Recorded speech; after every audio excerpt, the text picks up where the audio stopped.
dari perang tersebut, banyak sekali serdadu Belanda yang mati terbunuh. Dan keuangan Belanda pun semakin menipis.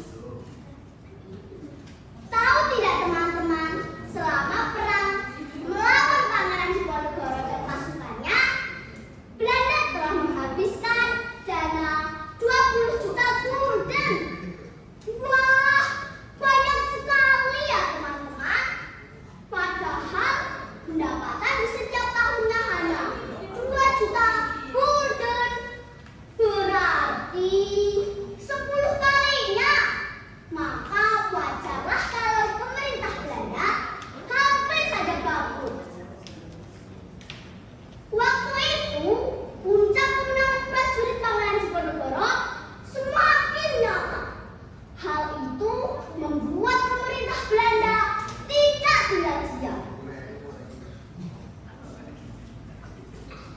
Gawat-gawat, kalau terus-terusan seperti ini, kita akan kalah, kita akan hancur. Apakah kalian punya cara untuk mengatasi ini? Saya punya usul, Jenderal. Apakah orang punya usul? Bagaimana kalau kita datangkan tentara bayaran dari Afrika saja? Wah, tentara bayaran dari Afrika. Betul, Jenderal, tentara bayaran dari Afrika sangatlah murah. Mereka juga kuat menghadapi iklim tropis. Well, good. Teman-teman, akhirnya Belanda mendatangkan tentara dari Afrika dan dikontrak kerjakan selama 12 tahun lebih. Mereka dikirim ke daerah Jawa seperti Semarang, Solo, dan Salatiga. Tetapi kebanyakan dari mereka dikirim ke Purworejo dengan alasan sebagai daerah paling rawan. Pemerintah Belanda merasa khawatir akan munculnya pengikut Pangeran Diponegoro yang semakin terlihat. Wahai tentaraku, situasi sangat genting. Persiapkan diri kalian, prajurit Pangeran Diponegoro semakin terlihat. Siap, Komandan. Awasi keamanan dengan ketat. Siap. Persiapan tentara Belanda pun semakin diperkuat. Mereka menambah pasukan dari Afrika hingga 3.000 pasukan terkumpul untuk mengawasi keamanan dan membangun 25 benteng pertahanan di wilayah Bagelen.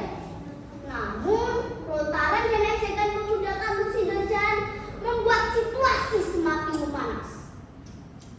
Londo ireng tunteng, irunge gede, suaranya bideng. Londo ireng tunteng, irunge gede, suaranya bideng. Londo ireng tunteng, irunge gede, suaranya bideng. Ejekan itu membuat tentara Afrika semakin bengis dan arogan dalam pertempuran itu. Setelah terjadi pertempuran yang sangat dahsyat, pasukan Belanda pun semakin berkurang. Dengan kegigihan, kerja keras, dan keimanan yang kuat dari prajurit Pangeran Diponegoro, sehingga kemenangan pun diraih. Pasukan Mandarin yang masih tersisa sebagian kembali ke negara asalnya, dan sebagian lagi ada yang tetap menetap di daerah Pamenjur Tengah dengan diberi nama Kampung Afrika. Teman-teman tahu tidak apa itu Kampung Afrika? Kampung Afrika yaitu kampung yang dimasuki oleh orang-orang Afrika.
Iya. Namanya siapa? Jasmine. Mbak Jasmulis, ceritanya menggebu-gebu ya. Ya, hebat, intonasi hebat. Ya, nadanya juga hebat. Vokalnya jelas. Tapi tadi agak lupa ya. Iya. Terus nggak ada pesan-pesannya tadi. Ya, sebentar ada nggak? Lupa ya. Iya, nggak apa-apa deh. Yang penting hebat ya. Yang awal mulai ya. Nanti bisa ditingkatkan lagi ya Mbak Jasmine ya. Sudah pakai coreng-corengan bahasa sekali. Mantap pokoknya. Yuk tepuk tangan buat Mbak Jasmine. Oh, ayo Mbak Jasmine. Jadi kamu pakai coret-coret pipimu? Kenapa pipimu dicoret-coret? Orang jelas kalau saya dari Afrika. Oh gitu. Itu tanda orang Afrika ya? Iya, Afrika. Afrika. Mbak Jasmine ditanya. Oh iya. Ceritanya dari buku mana Mbak Jasmine? Dari buku Jejak Keluarga Ira. Oh, jejak keluarga. London yang punya Iya Pak Ustad. Itu di Pangan itu ada yang namanya Gang Afrika itu dulu ya? Tahu nggak? Tahu. Oh iya ada Gang Afrika gitu ya? Oh berarti dulu tempatnya di situ kali ya? Iya.